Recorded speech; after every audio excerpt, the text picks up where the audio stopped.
Hello et bienvenue dans cette nouvelle vidéo sur notre thématique de la honte de l'entrepreneur à ta vérité. Et vous savez que je dis bien ta vérité, hein, parce que chacun a son prisme de la vérité. Et je suis vraiment très contente de faire cette série de vidéos sur cette thématique qui est pas souvent abordée. Et justement, pour en parler un peu plus, parce que vous avez eu justement ma vision de la honte de l'entrepreneur, j'ai parlé un peu de mon parcours, de mon effondrement financier, de notre chaos un peu qu'on a vécu dans nos expériences nomades. Et aujourd'hui, je reçois Antoine. Bonjour Antoine. Salut Elodie, merci beaucoup pour ton accueil et ton invitation, ça me fait plaisir. Eh ben écoute, avec grand plaisir. Je te le disais en off, t'es vraiment un des coachs masculins que j'ai plaisir à écouter. Et c'est pas le cas de tous, hein, pour être très honnête. Ça me touche, merci. Et du coup, j'ai beaucoup aimé en fait ta façon aussi de parler des sujets en arrière, des sujets dont on parle pas souvent, parce qu'on aime bien plus valoriser les réussites, hein, et c'est très très humain que d'aller parler des trucs qui nous sont arrivés et qu'on d'un côté on Mm. n'aurait pas trop aimé que ça arrive, et d'un autre côté on sait très bien en fait la force et tout ce qu'on en retire et aussi la façon aussi dont on accompagne nos clients derrière grâce à ces expériences. Et je trouve que ça ouvre un débat aussi à la fois de vulnérabilité sans tomber dans le mélodramatique et en même temps, en fait, de montrer toute cette force, ce discernement, comment on le transcende, qu'est-ce qu'on en a retiré derrière. Et je trouve que voilà, c'est une belle discussion qu'on va avoir aujourd'hui ensemble, ouais. Carrément. Moi, c'est un sujet qui me parle beaucoup et c'est aussi pour ça que tu étais venu vers moi, c'est que j'en parle assez librement. J'ai assez, mais parce que tu vois, on va nuancer après, on en a discuté un tout petit peu avant. Mais ouais, c'est un sujet, il faut en parler. C'est d'une importance capitale parce que à cause de ce tabou autour de ce sujet, tout le monde pense que c'est le seul à avoir honte, c'est le seul à être dans des difficultés, c'est le seul. Ouais, Et il faut casser ça, il faut que les gens ils osent, dire: «Bah, c'est la merde». Faut que les gens mais je vais m'en sortir. Voilà. Il faut ouais, arrêter avec ce exactement. tabou. Mmh. Ben justement, est-ce que tu peux te présenter un petit peu pour ceux qui te connaissent pas et puis voilà, nous dire qui tu es. OK. Je m'appelle Antoine Redel, je fais du coaching, depuis c'est ma 10e année là, donc je me suis lancé en 2016 et donc j'ai démarré assez jeune, hein, 20-21 ans et donc j'ai dû faire ma place sur ce marché-là qui était déjà saturé à l'époque et donc j'ai agi à la hauteur de mes ambitions. Et en fait, je me suis servi justement de certaines ondes, de certains blocages et je me suis dit: «Bah, en fait, arrête de t'identifier à ça, agis pour sortir de ce cercle-là». Et donc c'est pour ça qu'en 2018, j'ai fait ma première tournée de conférences pour, montrer que j'étais pas juste un petit jeune qui parlait au travers de sa caméra. Donc je suis allé au contact du public. Ça m'a permis de développer mon activité et voilà. J'ai été bercé dans le dev perso au début, un peu comme tout le monde, un peu bisounours, meilleure version de soi-même, supprimer ses défauts, espérer qu'un jour on sera enfin heureux, enfin confiant, confiante et cetera. Et en fait, ça m'a rendu plus malheureux qu'autre chose. Je sais pas si c'est quelque chose que tu as vécu ou que tu as pu voir aussi. Et ces 5 dernières années, j'ai profondément remis en question tout ça et j'ai essayé de changer mon approche en étant beaucoup plus frontal, beaucoup plus terre à terre et d'oser voir, nos ombres profondes et d'oser voir des choses qui fâchent profondément et d'apprendre à jouer avec, la vie et ses défauts et ses qualités plutôt que de vouloir changer. Et ça a été très libérateur, déjà pour moi, mais aussi pour mes clients et mes clientes que j'ai coachés depuis, puisque, bah, j'ai vraiment tout changé sur ça et c'est très déculpabilisant. Vraiment, ça a été un truc très, très fort et après voilà et de manière plus perso, je vais remettre des guillemets, mais je me vois un peu comme un aventurier. J'aime bien, me mettre des challenges, dans la nature, j'aime bien faire des bivouacs, avec le moins de matos possible, en pleine tempête de neige. J'ai fait un Ironman aussi en 1 an l'an dernier et et là, j'ai un nouvel objectif, c'est faire un transatlantique d'ici 2 ans. Donc voilà, j'aime bien, explorer mes propres limites, j'aime bien apprendre dans des milieux totalement différents et mais pour développer toujours cette capacité de maîtrise personnelle. Voilà, c'est un truc qui me tient vraiment à cœur, de chercher toujours à jouer avec son environnement.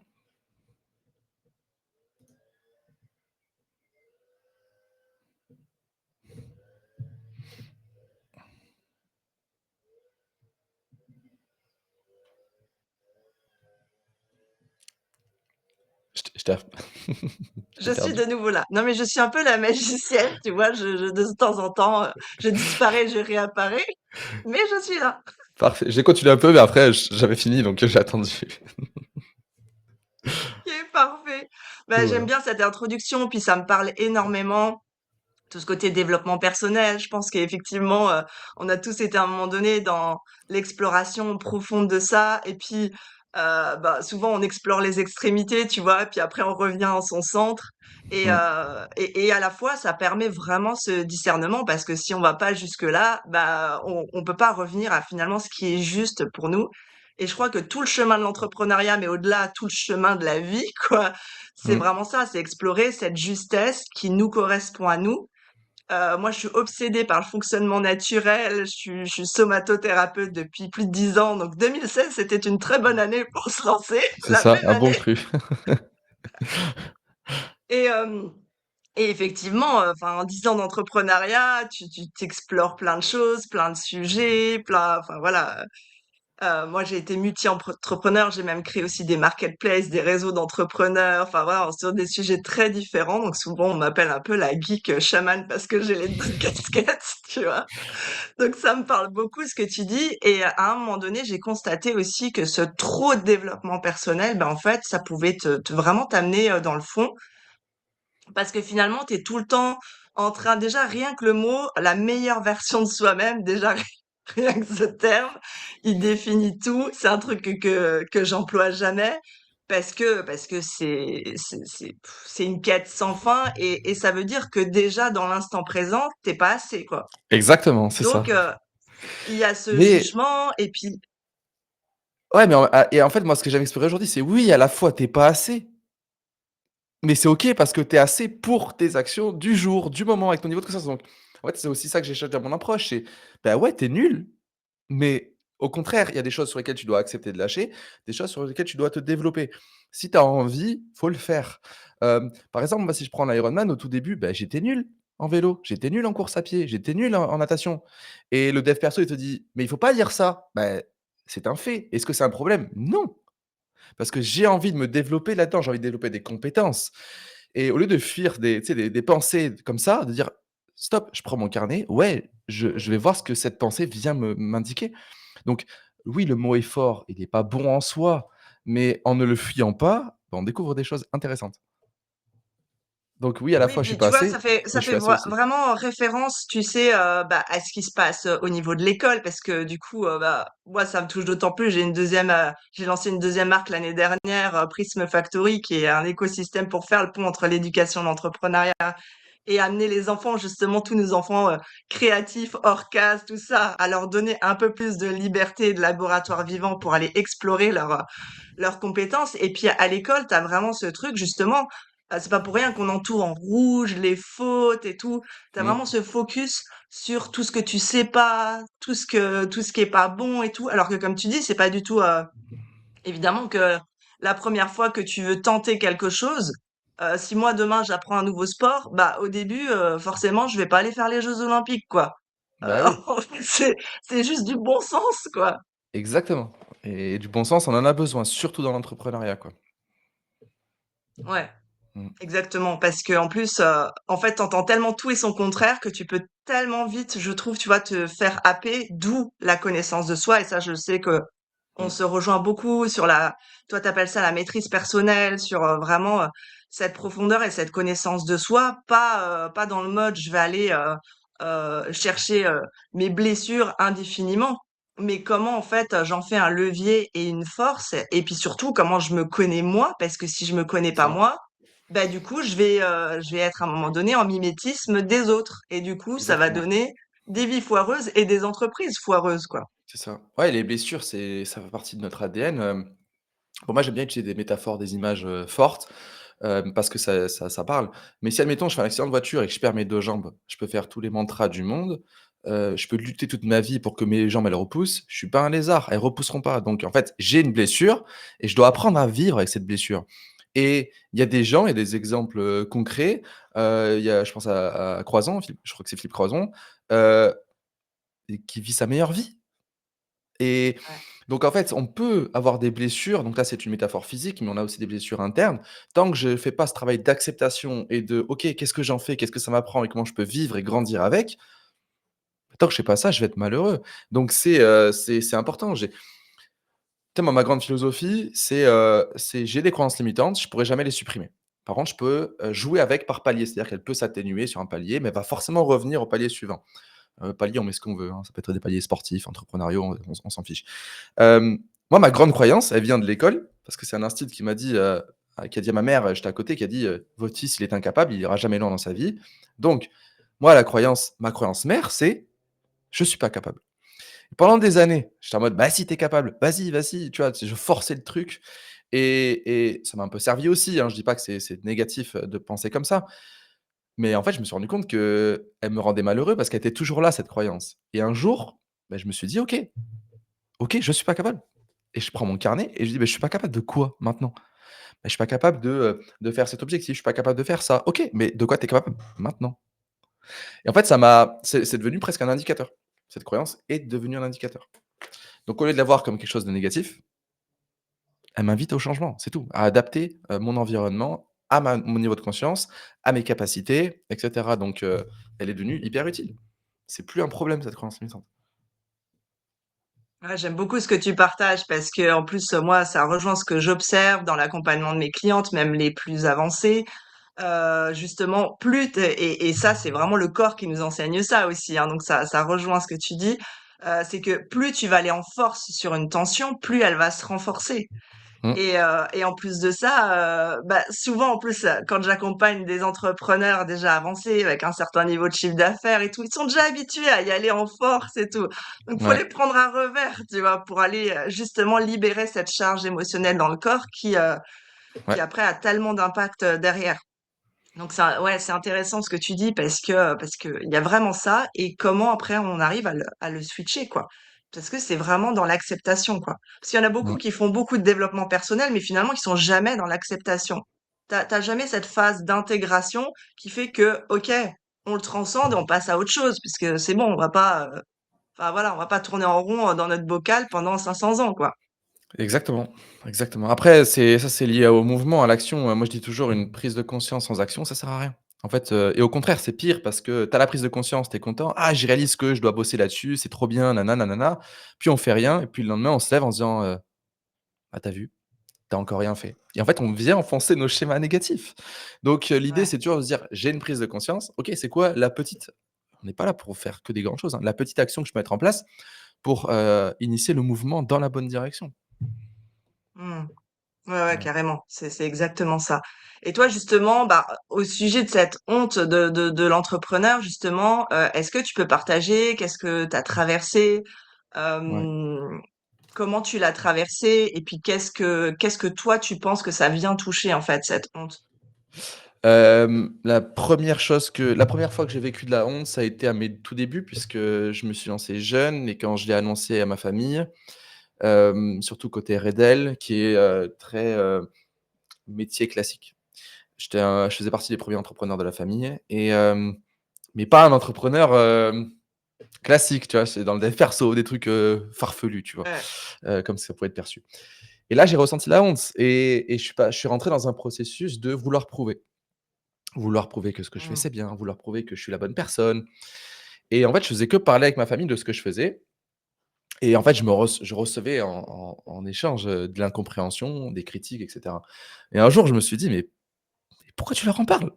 Et là, j'ai compris que si je leur en Ouais. parlais, que je passais mon temps à en parler, c'était plus pour prouver et sortir d'un sentiment de honte et en étant profondément honnête avec moi, c'était pas agréable, hein, j'ai réalisé que, je le faisais pour moi, pas pour eux et je me suis dit: «Mais en fait, leur parle pas de ce que tu fais, ils s'en fichent, ça les intéresse pas. Parle-en avec les bonnes personnes». Donc tu vois, c'est la première fois que j'ai ressenti ce sentiment de honte qui m'a fait avoir des comportements pas forcément fous et de chercher à prouver et l'autre fois où je l'ai vécu, ça a été beaucoup plus fort, c'est en 2023, donc c'était il y a 3 ans. C'est quand j'ai eu les huissiers à la maison. Ça a été une situation extrêmement, honteuse puisque, bah, c'est hyper tabou, surtout en France, l'échec, vivre ce genre de situation. Surtout qu'en plus, il y a une fois, j'étais pas là, donc ils demandent aux voisins. Ça, c'est Ouais. vraiment la honte, Et puis tu vois, il y avait un peu ce côté aussi incohérence parce que, bah, j'ai une belle voiture, donc c'est le mec, il a une belle voiture, il a des huissiers à la maison, c'est bizarre. Enfin, tu sais, je me faisais tout un tas de films comme ça dans ma tête qui me provoquaient énormément de honte. Et puis c'était aussi une honte vis-à-vis de mon métier, vis-à-vis de mes clients, vis-à-vis de mon audience, de me dire: «Mais, bah, super Antoine, le coach, mindset, bah, il est dans la merde». Et en fait, moi j'avais aussi assimilé, et ça c'est quelque chose que j'ai travaillé, ce côté, j'ai pas le droit aux failles parce que je suis dans la maîtrise personnelle. Et donc là, ça a été un sentiment de honte très, très fort. Là, ça me prenait vraiment aux tripes, c'était très, très dur. Ce que j'ai fait à ce moment-là, c'est que je me suis pris une coach et une psychologue parce que je savais que j'allais, péter en plein vol sinon. Donc j'ai investi les 6 000 € je crois, en perso. C'était ma dernière thune que j'aurais pu filer aux huissiers d'ailleurs, hein, mais je dis: «Non, non, je travaille sur moi parce que sinon je vais pas tenir». Et donc j'ai pris une coach et une psychologue, enfin elle faisait les 2. J'avais besoin de ce côté psychologique aussi, c'est important, c'est différent. Et on a traversé tout ça. J'en ai parlé à personne. Enfin, j'en ai pas à mes proches et cetera, mais j'en ai pas parlé à mon audience parce que ce que je me suis dit, c'est ça qu'on disait tout à l'heure, oui, il faut en parler, mais il faut aussi être dans une phase de: «Là, c'est à moi de gérer le truc, c'est mon problème à moi. Je ne peux pas laisser mon émotionnel m'emporter, dans ma posture entrepreneuriale, Mmh. dans mon rôle de coach». Et en vrai, ça fait du bien aussi parce que, on se concentre sur ce qu'on a à faire pour nous. Alors moi, j'écris beaucoup, donc en fait, j'ai étudié vraiment mes pensées, j'ai étudié tout ce qui se passait en me disant: «Un jour, j'en reparlerai, je vais en tirer des enseignements puissants» et cetera. Et et qu'est-ce que je voulais dire? Donc oui, j'ai fait cette étude-là et un jour, j'ai commencé à en parler 6 mois après. J'en ai parlé pendant ma tournée de conférences, 6 mois après, de cette situation-là. Et c'était très puissant parce que j'ai montré aux gens qu'on peut s'en sortir malgré tout. Et j'ai aussi dit aux gens que je souhaite à tout entrepreneur de vivre cette situation. En même temps, je la souhaite pas parce qu'elle est extrêmement dure, mais qu'est-ce qu'elle apprend? Qu'est-ce qu'elle apprend? C'était très, très Oui, passionnant. c'est ça, parce que c'est ce qu'on disait aussi un peu en off, c'est que nous, on voit l'intérêt après et on sait qu'on n'accompagnerait pas de la même manière en fait nos clients si finalement on n'était pas passé par là. Et en même Ouais. temps, sur le plan humain, pour avoir vécu un effondrement financier aussi, c'est costaud quoi. C'est costaud quand ça se sait. Enfin, je veux dire, Ouais. nous, on a eu des déboires en fait à l'étranger, et puis à un moment donné, on n'a pas eu d'autre choix. J'en ai parlé sur les réseaux, même pour appeler à une cagnotte, et je me suis dit, mais en fait, c'est mort, mon activité, c'est bon, je peux retourner salarié. Mmh. Enfin, c'est mort, quoi. Et en même temps, j'avais plusieurs qui me l'avaient conseillé et tout, et puis à un moment donné, je voyais ça comme solution, et puis ça nous a énormément aidé, ça nous a permis de rentrer, de. Et en fait, ce que j'ai vu, c'est que alors, ça a fait du tri dans mes réseaux parce que bien sûr, il y a des gens, voilà, qui m'ont critiqué, qui sont partis et tout. Mais ça a amené des partenariats, qui franchement m'ont, enfin, auxquels je ne m'attendais pas, quoi.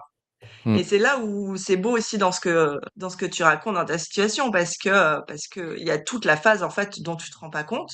Le bénéfice que tu vois pas sur le moment, quoi, forcément. Bah, comme toute situation, quand tu as le nez dans l'émotionnel, tu vois pas le bénéfice, tu es juste en train de gérer, l'instant Ouais, présent, quoi. c'est ça.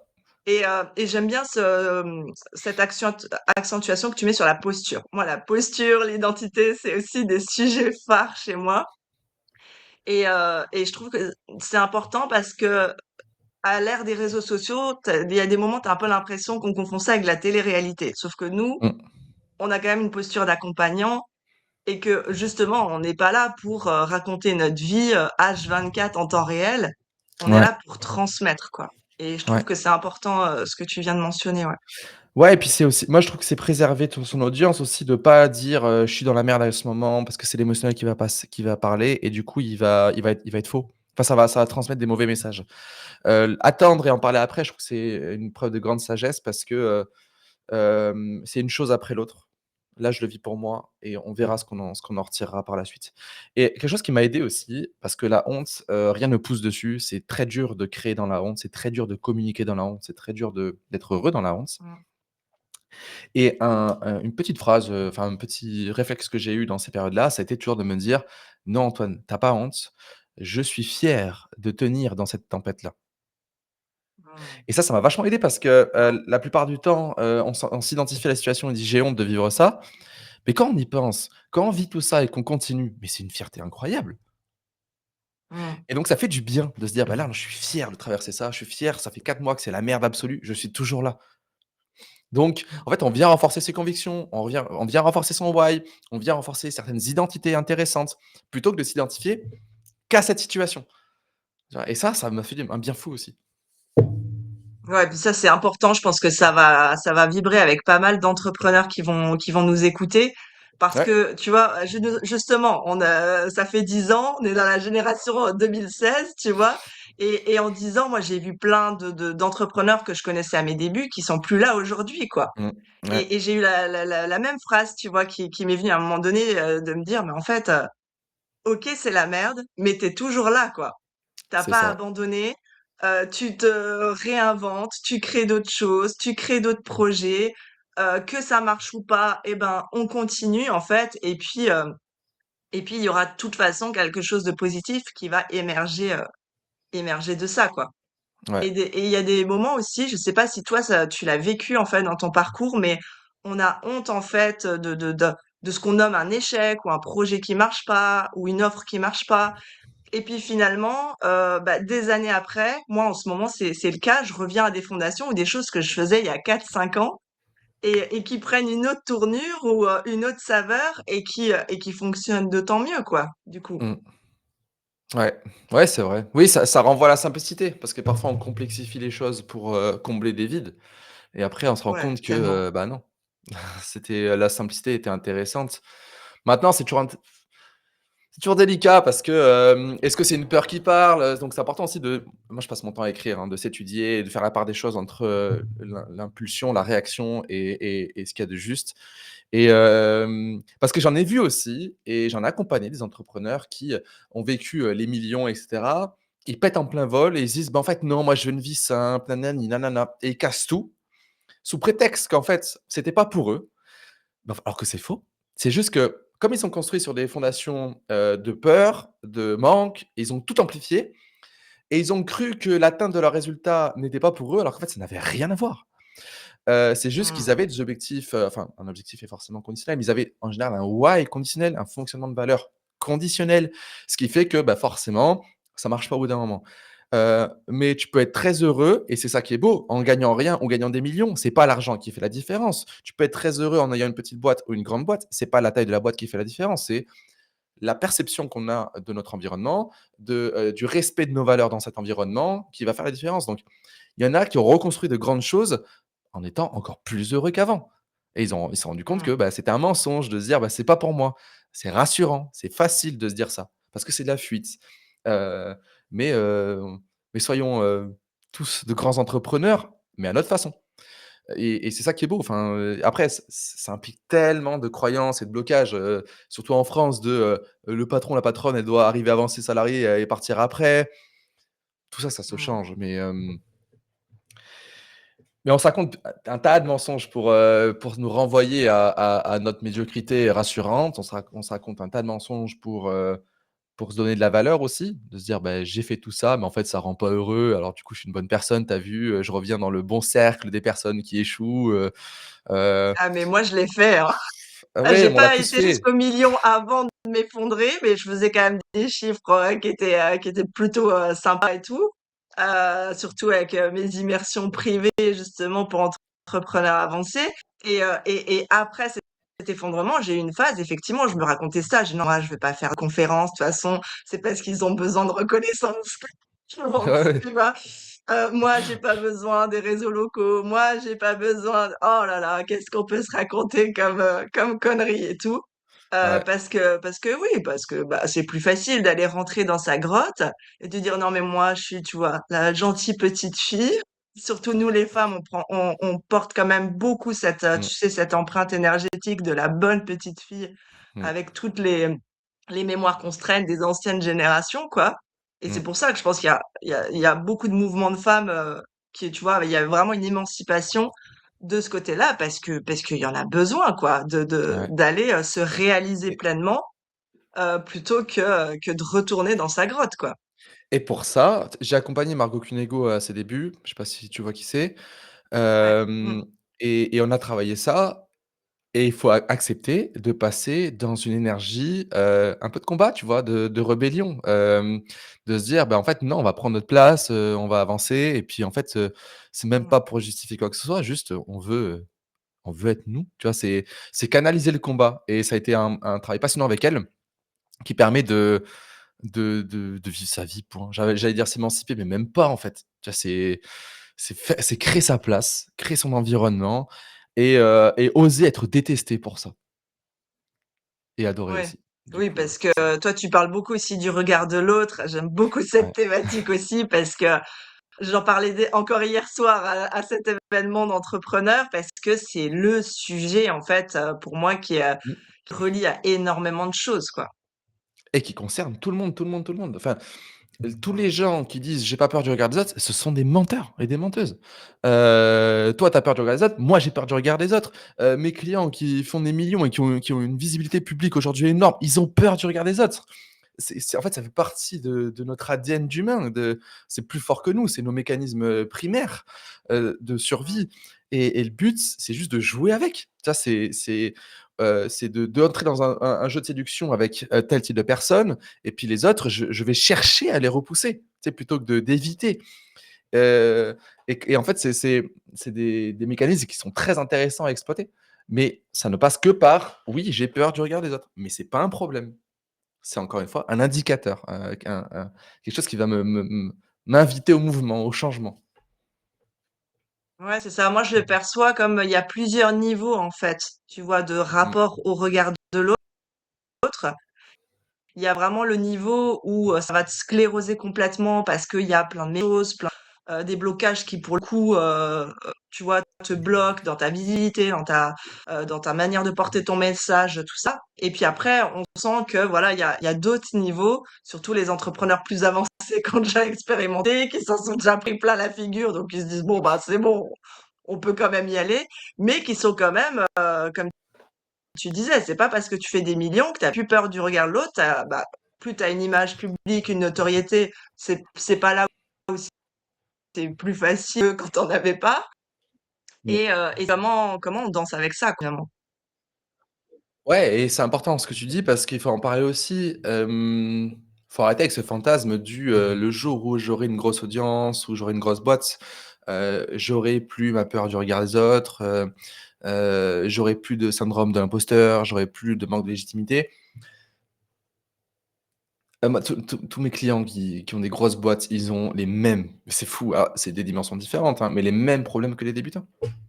J'ose pas prendre ma place, je sais pas qui je suis, je me prends pour qui? On va me juger et que c'est en fait, c'est les mêmes problèmes et moi, ça me rend fou que des gens qui se lancent se limitent en espérant, régler ça pour réussir, alors qu'en fait, c'est un combat qu'ils vont vivre toute leur vie. C'est pas un mauvais combat. Il faut juste transformer un indicateur clé en indicateur de changement, en indicateur d'observation de soi, de repositionnement permanent et cetera. Mais, moi, j'ai envie de casser ce mythe «le jour où». Non, il y a pas de jour où, c'est aujourd'hui, fais ce que tu as à faire. Mmh. Tu as voulu être entrepreneur, assume. Enfin, le Ouais. rôle numéro un d'une entreprise, avant toute chose, c'est de faire du cash. Mmh. Ouais, mais moi, je fais ça pour les valeurs. Ah, tu n'honoreras pas tes valeurs si tu fais pas de cash. Parce que tu as une entreprise, il te faut des clients, il faut toucher du monde et tant qu'on n'accepte pas ça, on sert à je suis désolé, hein, mais on sert à rien. Dans le cadre de l'entrepreneuriat, bien sûr, après, je parle pas des autres sphères, et cetera, mais c'est hyper important de se dire: «Non, mon rôle numéro un en tant qu'entreprise, c'est de faire du cash». Et il Bah faut oui. arrêter avec ce tabou de l'argent, ridicule, moi, je suis tombé sur un reels, j'adore parler de cet exemple, c'était il y a je sais même plus, c'était peut-être les débuts des reels ou je sais pas quoi, hem, des chiffres dans l'industrie de la mort. Les milliards qui sont générés, par la vente des armes, les milliards dans la drogue, les milliards dans l'alcool, le Mmh. tabac, enfin bref, tous ces trucs qui tuent les gens et moi, je me dis: «Mais bordel Antoine, il y a des gens, ils se font des milliards, en tuant des gens, directement ou indirectement et toi, tu culpabilises de vendre tes offres de coaching». Tu es malade ou quoi? Bah Et oui. et ça a un peu créé une sorte de rébellion en moi, de me dire: «Mais en fait, on nous, entrepreneurs, avec de bonnes valeurs, qui font de bonnes choses, faisons des milliards». Ouais, c'est ça. Comme ça, l'argent, il ira pas dans les armes, il ira pas dans la drogue, il ira pas dans toutes ces conneries.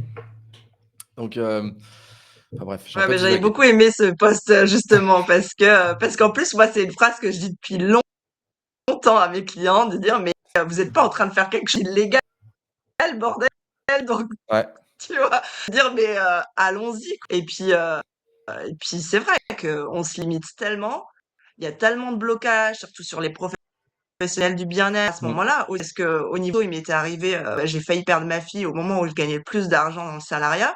Donc tu vois, j'ai fait une association qui était très malsaine par rapport à l'argent, puis ça m'a pris du temps en fait d'aller toucher ça du mmh, doigt et de le délier. Et du coup, tu as un peu tout le temps cette constante opposition entre être une bonne personne et faire de l'argent. Alors que tu as plein ouais, d'exemples autour de toi de ce que le cash permet de faire, quoi. ouais, exactement. Et puis d'ailleurs, c'est un sujet qui est très relié à la honte finalement, parce que t'as plein de gens qui ont honte de pas en avoir, et t'as plein de gens qui ont honte d'en avoir. Et du coup, C'est tu vrai, te dis, bon, est-ce qu'on pourrait sortir de ça, s'il vous plaît, quoi? c'est vrai, c'est vrai.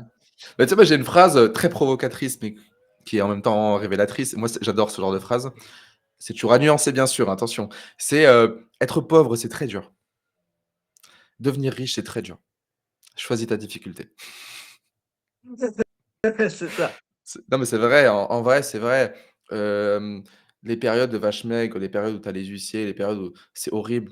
C'est d'une difficulté absolue. Tu Mm, dors pas la nuit, tu as peur du regard des mm, autres, c'est honteux, tu galères à moi, j'ai eu des moments où je sautais des repas, j'en mangeais, 1 ou 2 par jour parce que j'avais plus rien et puis tu dis non à tous tes potes, qui veulent sortir, même faire un petit week-end entre p tu dis non à tout, tu te replies sur toi-même, c'est horrible.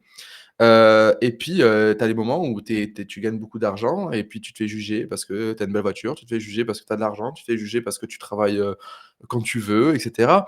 C'est, choisis ta honte, mais les 2 sont difficiles. C'est juste que, c'est une question d'acceptation. Voilà. C'est soit tu acceptes d'être pauvre et c'est OK.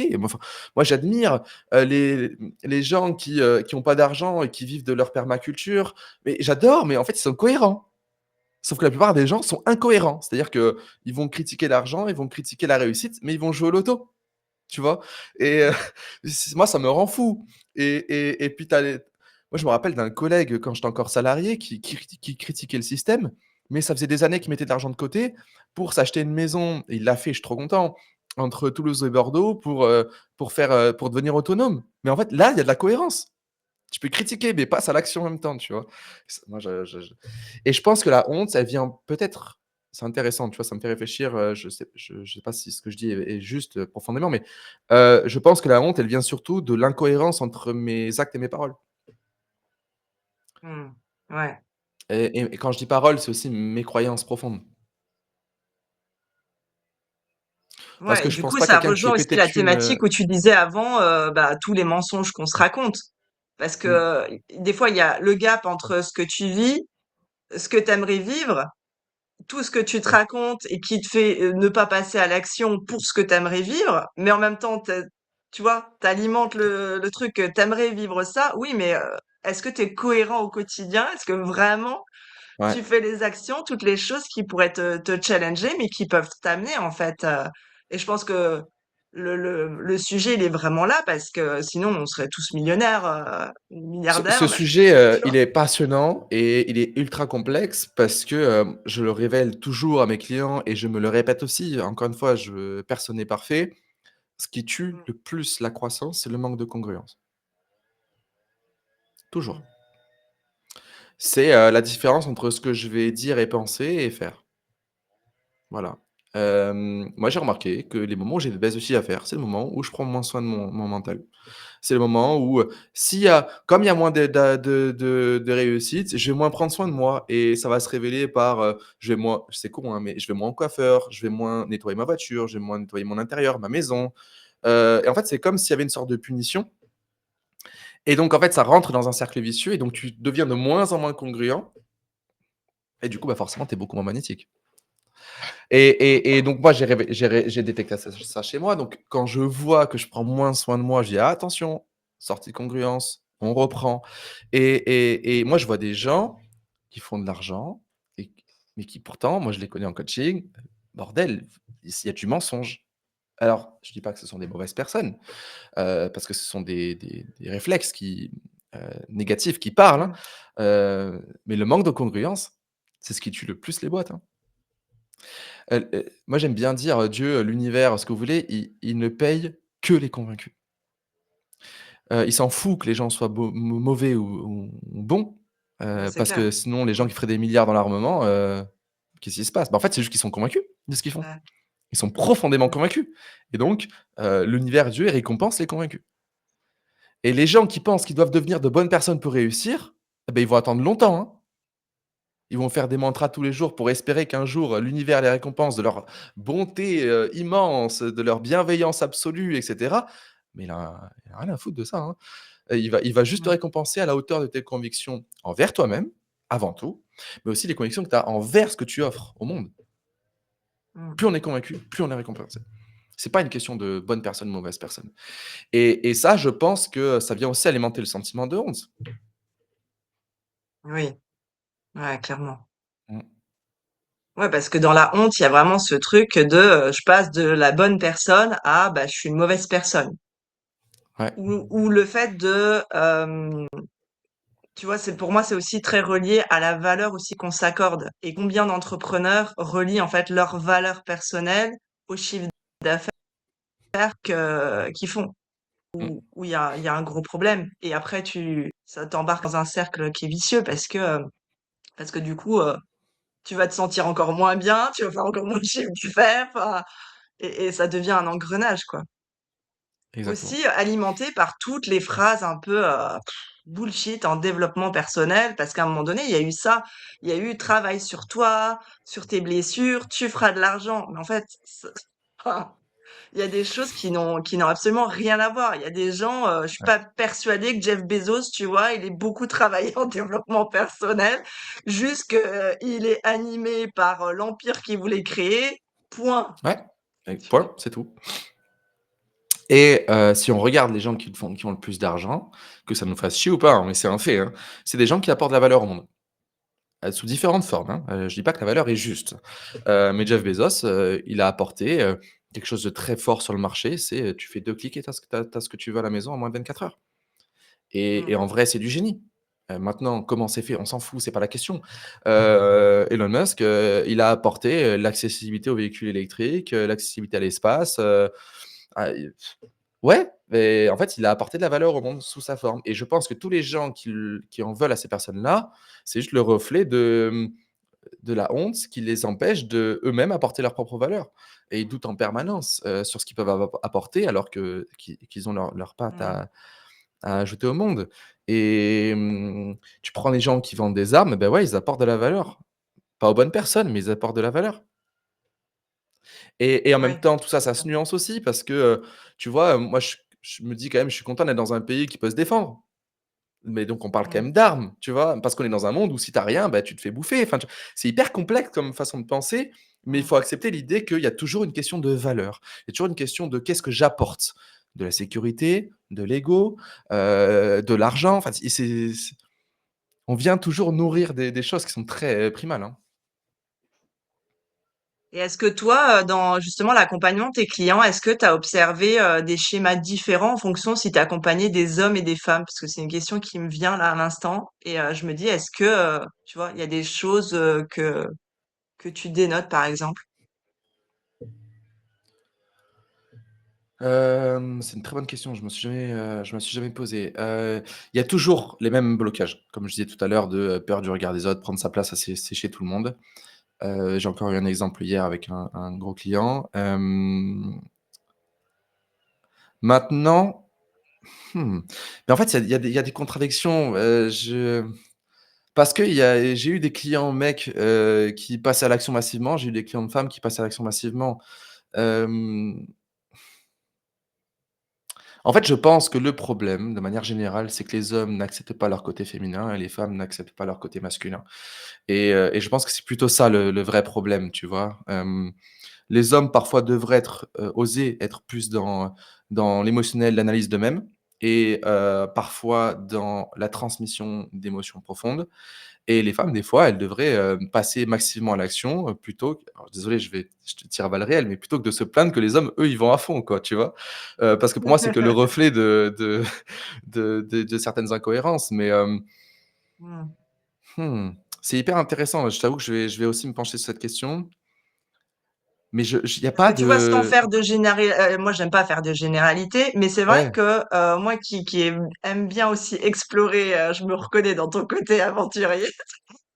Et ben, je trouve ça intéressant en fait d'observer parce que moi, ce que j'ai observé, en accompagnant massivement les femmes, c'est aussi toutes les empreintes, du rôle des femmes aussi, mmh. bah, d'anciennes générations, des choses que beaucoup de femmes portent quand même encore aujourd'hui, Ah oui, des loyautés, ouais, comme on disait, le syndrome de la bonne petite fille, la fée du logis, tu vois? C'est ouais. un peu cliché, mais il y a quand même beaucoup encore cette empreinte-là et cette notion de bonne personne. Ben, moi, j'ai l'impression que c'est quand même beaucoup plus du côté féminin ou en tout cas que les femmes se posent des fois Mais vingt ça, mille c'est questions, sûr. vont se remettre en question 20 000 fois plus que, Ça, c'est ouais, que les hommes qui vont plutôt passer à l'action et des fois, ouais. être dans l'observation, mais il y a quand même un côté plutôt neutre et de moins se poser de questions. Mais après, c'est que mon prisme à moi, quoi. Ouais, là, parce qu'on parle aussi avec nos prismes, parce que tu es une femme et moi je suis un homme,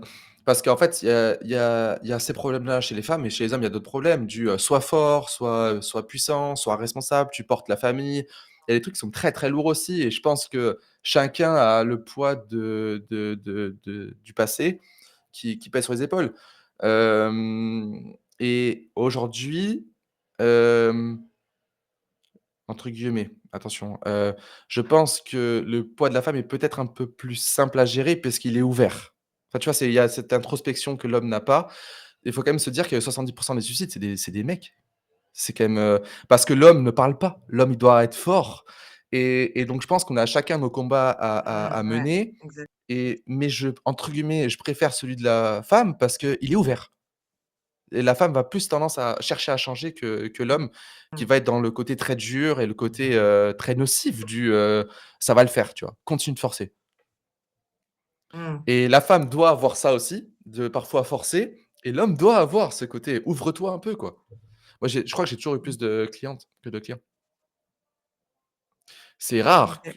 que j'ai eu des clients, très, clichés masculins, tu vois? J'en ai eu quelques-uns et j'admire, mais souvent, s'ils sont venus vers moi, c'est parce qu'ils se sont pris une tarte dans la tronche, mais alors, qui les a poussés dans une vulnérabilité, obligatoire.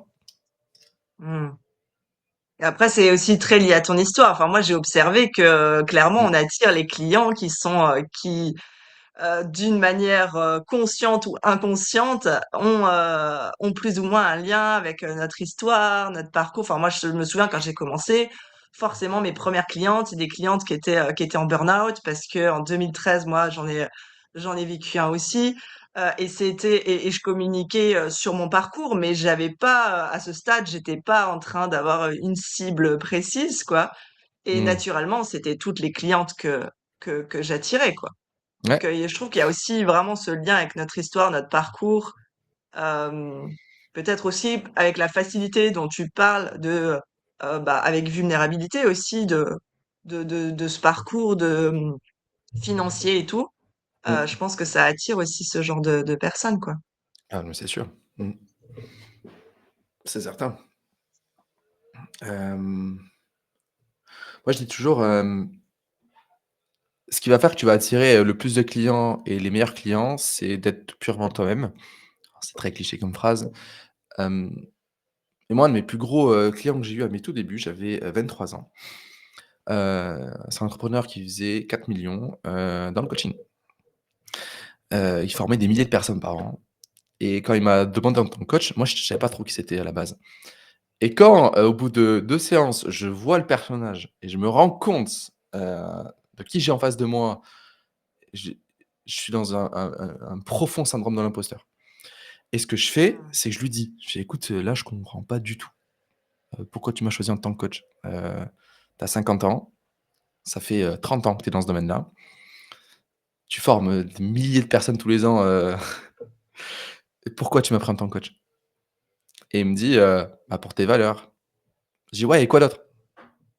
«Bah, tes valeurs». En fait, moi, je cherchais des je sais pas moi, ton poste, ta stratégie, je sais pas quoi et j'ai dû lui poser la question 3-4 fois et à un moment, il me dit: «Mais tu me fais chier Antoine, je suis venu pour tes valeurs, point». Et ça a été une révélation énorme, c'est-à-dire que, ce qui m'a ouvert un autre niveau entrepreneurial, de clientèle, ça a été juste moi, l'affirmation de qui je suis véritablement. Et c'est tellement plus léger et beau, surtout que, beh, il m'a repris en coach, il m'a, donc l'année suivante, là, il m'a repris en coach il y a quelques mois, il a encore plus exposé ce qu'il a faire et cetera.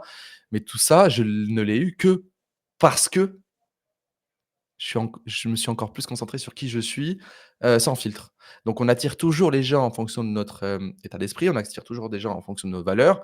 Encore faut-il les connaître, encore faut-il les transmettre avec, le plus de transparence possible. Voilà.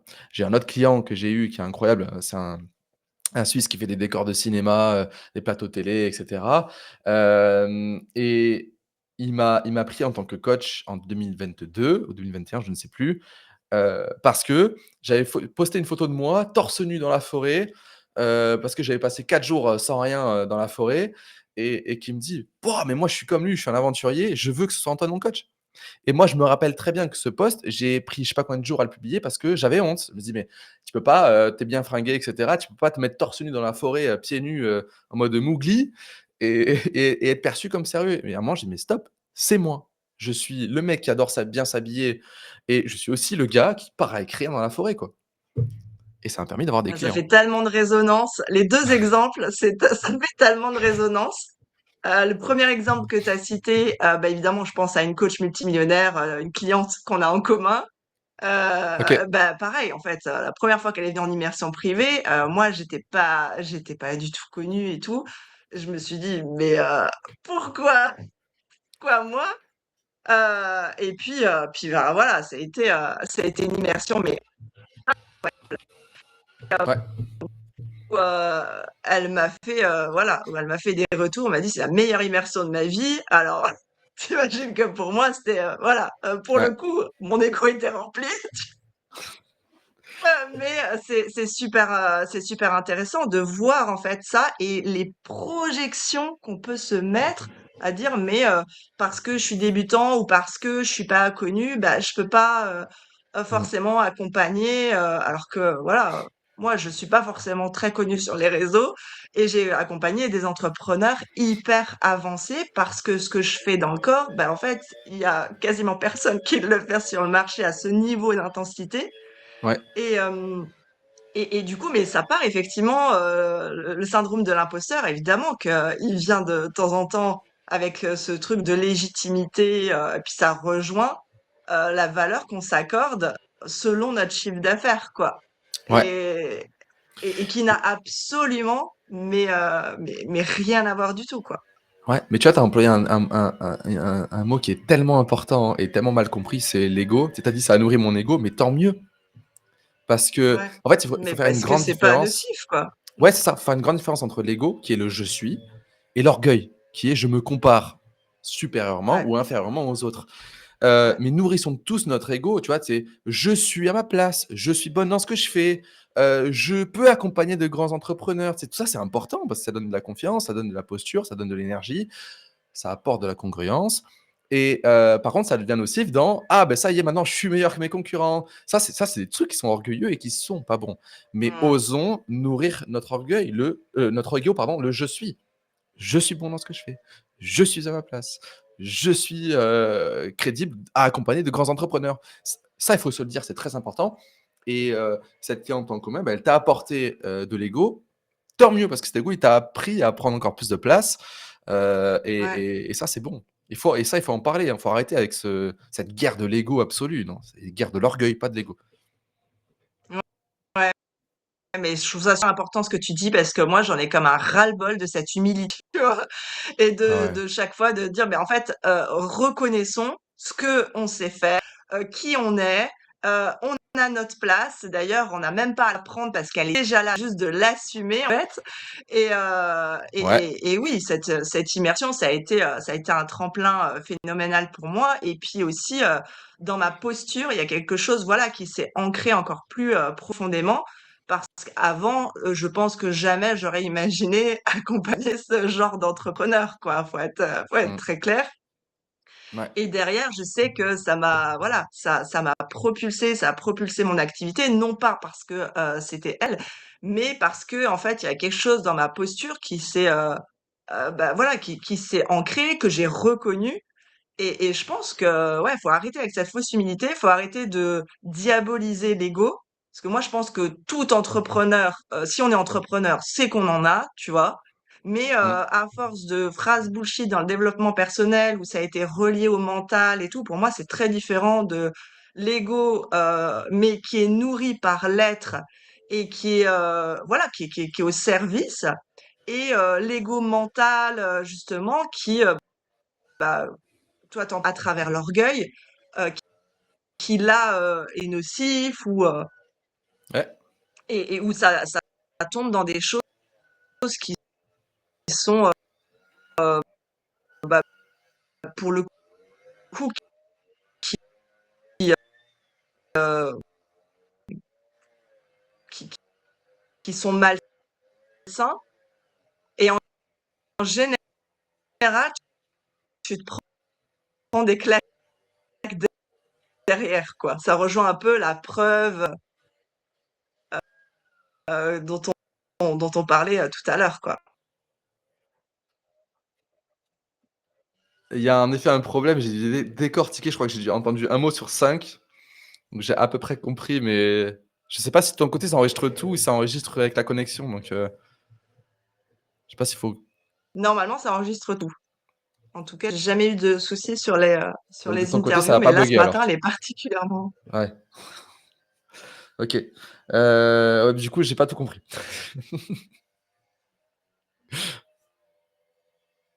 Ouais, si tu m'entends bien, là, je disais cette différence en fait entre l'ego, mais qui est juste en alliance avec l'être et où ça travaille ensemble, Mmh.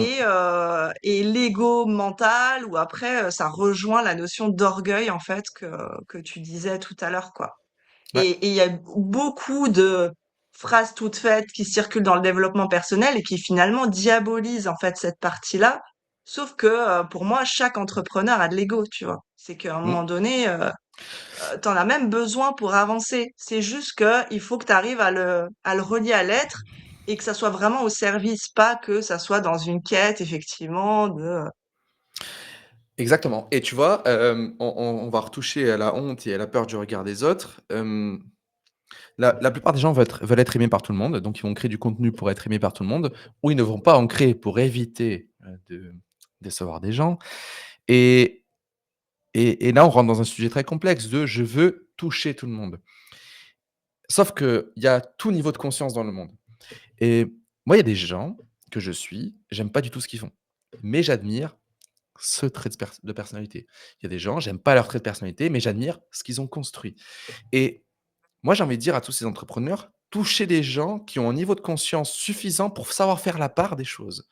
Il y a des gens qui vont trouver que vous avez trop d'ego, et ils auront raison d'après leur prisme, mais ils vont peut-être admirer ce que vous avez construit et vous allez peut-être les inspirer sur ce niveau-là, et inversement. Donc faut arrêter de chercher à être parfait, parce que dans notre perfection, on ne fait rien du tout, et quand on fait quelque chose, c'est du mensonge, puisqu'on ment à notre audience pour leur plaire, donc on joue un rôle, et c'est vraiment le serpent qui se mord la queue, parce que, on le sait qu'on ment, et quand on ose être soi, ben, on ose, bousculer les gens et les faire réfléchir. Il y a des gens qui vont être en mode: «Antoine, c'est un débile, pipi caca», je vraiment schématise, je vais pas chercher à plaire à ces gens-là.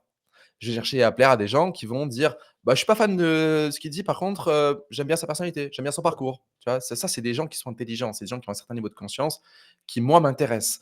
Moi, j'ai une cliente récemment, et j'ai adoré, j'en ai beaucoup parlé, qui m'a dit en plein coaching de groupe devant tout le monde: «Antoine, je te trouve arrogant et surconfiant, et c'est justement pour ça que j'ai investi chez toi». Parce que moi aussi, je veux oser être arrogante et surconfiante sur certaines choses. Et je le sais et je le travaille et j'assume ce côté-là et je cherche plus à plaire à tout le monde. Je sais que ce que j'ai dit dans cette interview, peut-être des choses que toi tu as dites, ça va bousculer des gens, mais tant mieux. Ouais. Moi, je me dis: «Je suis là pour servir les gens» et servir les gens, c'est aussi parfois, les bousculer pour que le soir, en se couchant, ils disent: «Oh putain, ce qu'il a dit, c'est pas foufou, et puis 3 jours après, c'est encore là. Mais c'est génial, je suis en train de faire réfléchir la personne. Je lui apprends à nuancer, je lui apprends à faire la part des choses, je lui apprends à assimiler des choses pour elle ou et ça, c'est important et si tout le monde osait faire ça, et beh, je pense que, il y aurait des gens qui seraient que dans l'émotionnel et qui rejetteraient, mais il y a des gens qui changeraient profondément. Oui, puis nous, on le sait, en fait, dans notre posture d'accompagnant, c'est pas brosser les gens dans le sens du poil. On n'est pas là, en fait, pour se faire aimer. On est là pour, justement, les amener vers l'évolution qu'ils sont venus chercher. Et Mmh. ça, je pense que c'est peut-être ultra basique ce que je raconte, parce qu'on racontait déjà ça il y a 10 ans. Mais des fois, j'ai l'impression que ça a été un petit peu oublié au fur et à mesure des années, que c'est la vraie base de l'accompagnement, quoi. Moi, j'ai toujours Mmh. dit à mes clients: «Vous pouvez être en colère contre moi, il y a pas de problème, je le vis très bien».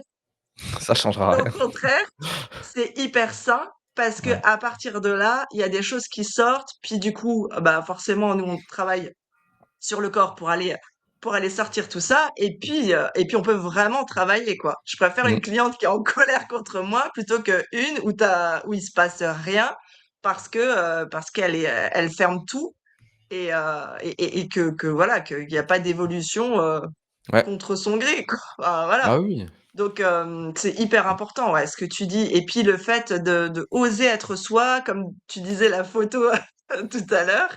Ah oui. Moi, j'ai eu des fois des clientes juste parce que je parlais d'instruction en famille sur les réseaux qui me disaient: «Waouh, c'est hyper inspirant que tu à la fois une entreprise et à la fois, que tu fasses, l'instruction en famille» et en fait, j'ai eu des clientes juste pour ça, quoi, tu Ouais. vois? Qui même, ne savaient pas forcément comment j'accompagnais ou qui n'avaient pas regardé d'autres choses. Mmh. Donc des fois, ça peut venir de choses totalement improbables, juste en osant être qui on est et en portant notre vrai message, quoi. C'est ça, exactement. Antoine, on arrive vers la fin de cette interview. Franchement, merci. C'était Avec plaisir. hyper riche. Il y a full pépite à écouter, franchement. Merci beaucoup. Est-ce que tu aurais voilà, un dernier message, un dernier conseil, quelque chose que tu aurais envie de transmettre encore avant qu'on se quitte? Mmh, je sais pas, on a dit quand même des choses importantes, Si, je vais raconter une petite histoire pour terminer. Comme je disais tout à l'heure, j'ai été pas mal critiqué dans ma famille, pour ce que j'ai fait et récemment, j'ai perdu un oncle, qui était un peu le rayon de soleil de la famille et très blagueur, très solaire et lui, il m'a jamais rien dit sur, ce que je faisais. Il a pas été dans les personnes qui ont des jugements, en tout cas directs. Après, je sais pas ce qu'il en pensait, tu vois? Hem Et donc quelques jours avant son décès, je fais un FaceTime avec lui et il me dit un truc bateau, mais dit par quelqu'un qui va partir, ça a un autre sens et il me dit: «Antoine, ce que tu fais, c'est incroyable» et il me dit: «Quand on fait ce qu'on aime et qu'on le fait à fond, c'est comme ça qu'on est heureux dans sa vie» et ça a été très, très fort parce que, bah, en fait, il regardait ce que je faisais et ça l'inspirait d'une certaine manière. Donc il y a plein de gens qui vont soit vous critiquer, soit rien dire, mais qu'en fait vous leur apportez quelque chose de grand et de fort. Et c'est important de le faire. Moi, il y a des clients que j'ai, hem, qui me suivent depuis des années, j'étais pas au courant. Ils me disent: «Mais en fait, ça fait des années que je te suis, je veux que tu me coaches maintenant». Donc voilà, il y a plein de gens qui vous observent en silence, il y a plein de gens qui vous critiquent, mais qui en fait sont inspirés par vous. Parce qu'il y a des gens qui critiquent plus par mimétisme et par acceptation sociale, enfin non, pour être accepté socialement par les autres, mais qui au fond, vous adorent et ça, c'est très intéressant donc ne jamais se fier à ce que les gens pensent de vous et ce que disent de vous parce que, soit c'est faux, soit ça peut changer. Mais ça ne changera que si vous restez vous-même. Je trouve que c'est un très beau message de fin parce que je te rejoins. Moi, j'ai aussi eu des clientes, en fait, je savais pas du tout qu'elles me suivaient. Et puis il y a des gens bah, que tu peux critiquer un temps, puis après, ça te fait réfléchir, et puis après, tu finis par les prendre en Ouais, ou accompagnement. inversement aussi. Il y a des gens qu'on Ouais, admire et puis à la donc, fin on se dit: «Bah, en fait non, ça m'a servi un moment mais plus maintenant» et c'est OK. ouais. complètement, ouais. Ouais, heu, Donc ne pas se laisser, ouais, déterminer par, le regard des autres, je trouve que c'est un très beau message de fin. Antoine, merci, merci beaucoup, avec plaisir. d'avoir été, présent, et puis, d'avoir, répondu justement avec transparence et tout à tout ce magnifique sujet qui pour moi ouvre, de magnifiques perspectives, ouvre, comme Mmh, tu disais, le fait de ne pas rester seul en fait quand on vit des périodes, difficiles parce que il y a tellement d'entrepreneurs qui sont passés par là, donc ouais et n'allez tous. pas regarder que les réussites des autres sur Instagram et les comparer avec votre arrière-boutique, c'est ce que je dis souvent. Ouais, Et puis, heu et puis faites-vous accompagner pour, justement, ne pas rester là-dedans, trop longtemps, quoi. c'est ça. Ou ne vous faites pas accompagner, mais assumez, vos décisions. C'est OK Voilà, aussi. on choisit son camp. Ouais, c'est Exactement, ça. tout à Exactement. fait. Bah, écoute Antoine, merci encore et Merci à puis, toi. bah, à vous qui nous regardez, prenez soin de vous, prenez soin de votre corps, puis on se retrouve pour une prochaine interview. Ciao. Salut.